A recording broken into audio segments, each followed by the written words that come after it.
Halo rekan-rekan perawat semuanya, apa kabarnya? Semoga kabar-kabar perawat dimanapun berada tetap sehat-sehat semuanya ya. Kali ini saya akan bawakan soal-soal P3K tenaga teknis, ini kemampuan teknis untuk perawat ya. Soalnya ini menyangkut soal komunikasi terapeutik. Ini dia contoh-contoh soalnya. Kita langsung ke soal yang pertama. Komunikasi terapeutik adalah komunikasi untuk mencapai tujuan terapi. Berikut ini adalah tujuan komunikasi terapeutik, yaitu A. Memperbaiki pengalaman emosional klien. B. Meningkatkan kemampuan komunikasi perawat. C. Meningkatkan kemampuan perawat dalam mengambil keputusan untuk pasien. D. Mendiskusikan penyelesaian masalah.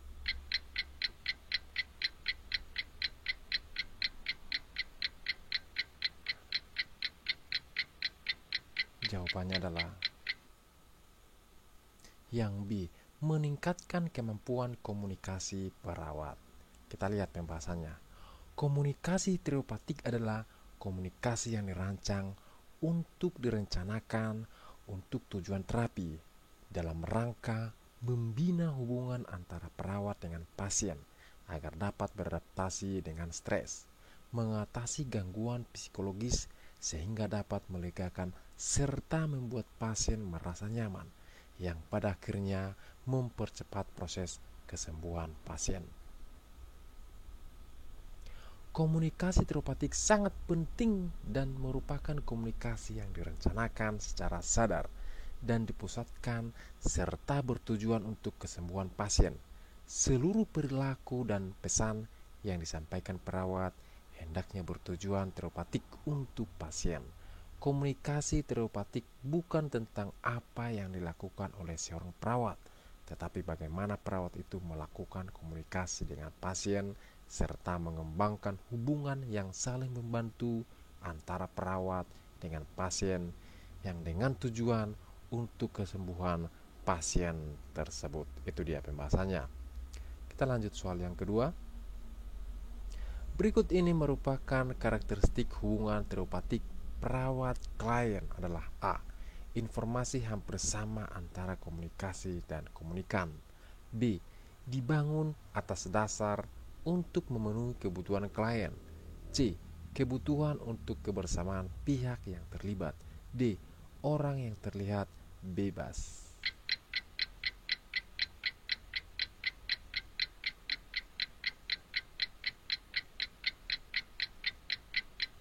Jawabannya adalah yang B.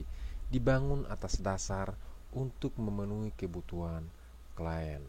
Kita lihat pembahasannya. Ihsan atau genius. Keikhlasan adalah karakteristik pertama yang bisa terlihat dari proses komunikasi terapeutik. Si orang perawat harus mampu menunjukkan sikap keikhlasan yang bisa dirasakan oleh pasien, sehingga komunikasi yang dilakukan memiliki makna. Empati.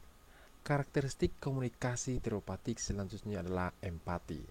Empati memiliki makna bahwa seorang perawat harus mampu merasakan apa yang dirasakan klien. Ini berarti perawat bisa merasakan dirinya apabila berada di posisi pasien. Kehangatan. Suasana hangat dan permisif merupakan karakteristik yang bisa terlihat dari terjalinnya suatu komunikasi terapeutik. Klien memiliki kebebasan untuk mengungkapkan cerita dan pendapatnya tanpa ada batasan-batasan tertentu. Altruistik. Selain jujur, perawat juga harus bisa menerapkan altruisme. Di dalam komunikasi terapeutik, sifat altruisme adalah kepuasan ketika menolong orang lain. Itu dia pesannya. Kita lihat soal yang berikutnya. Komunikasi terapeutik antara perawat klien akan berhasil jika kedua belah pihak perawat atau klien saling menjaga rahasia. Faktor yang mempengaruhi adalah A. Privasi, B. Confident, C. Berfokus pada klien, D. Tujuan komunikasi jelas.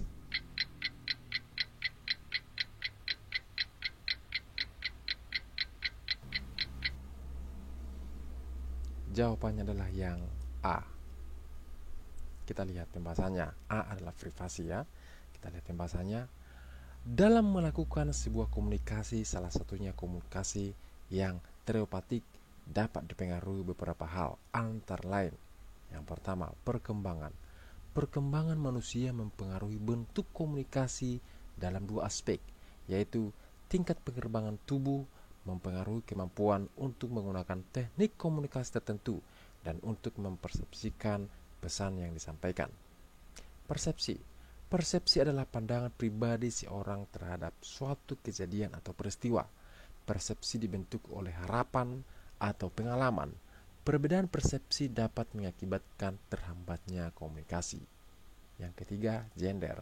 Laki-laki dan perempuan menunjukkan gaya komunikasi yang berbeda dan memiliki interpretasi yang berbeda terhadap suatu percakapan. Menurut Tannen nomor tahun 90 menyatakan bahwa kaum perempuan menggunakan teknik komunikasi untuk mencari konfirmasi, meminimalkan perbedaan, dan meningkatkan keintiman, sementara kaum laki-laki lebih menunjukkan independensi dan status dalam kelompoknya. Itu dia pembahasannya. Kita lanjut soal berikutnya. Untuk meningkatkan kualitas personal, perawat secara terus-menerus harus melakukan eksplorasi diri terkait hal-hal yang baik atau tidak baik, hal-hal yang disadari atau tidak disadari, upaya-upaya perbaikan, dan sebagainya melalui perlindungan diri. Level komunikasi yang digunakan perawat tersebut adalah A. Komunikasi interpersonal, B. Komunikasi profesional, C. Komunikasi individu, D. Komunikasi intrapersonal.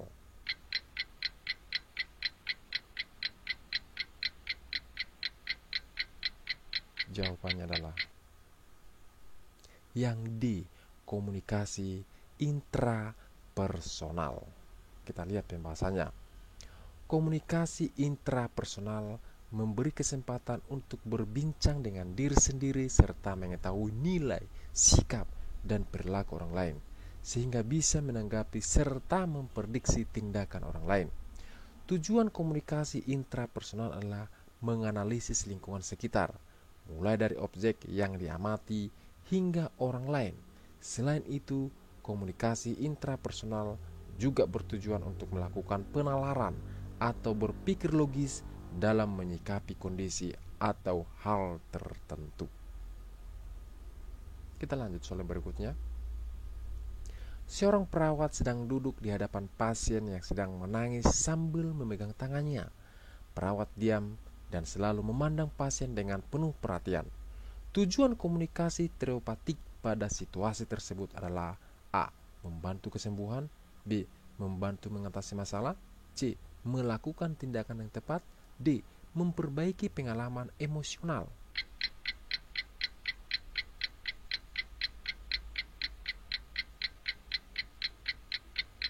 Jawabannya adalah yang D. Memperbaiki pengalaman emosional. Kita lihat pembahasannya. Komunikasi telepatik adalah komunikasi yang dirancang dan direncanakan untuk tujuan terapi dalam rangka membina hubungan antara perawat dengan pasien agar dapat beradaptasi dengan stres, mengatasi gangguan psikologis sehingga dapat melegakan serta membantu pasien merasa nyaman. Demikian soal-soal P3K khususnya untuk perawat, kemampuan teknis. Semoga bermanfaat untuk rekan-rekan perawat dimanapun berada. Salam sehat, salam sukses buat kita semuanya. Sekian dan terima kasih.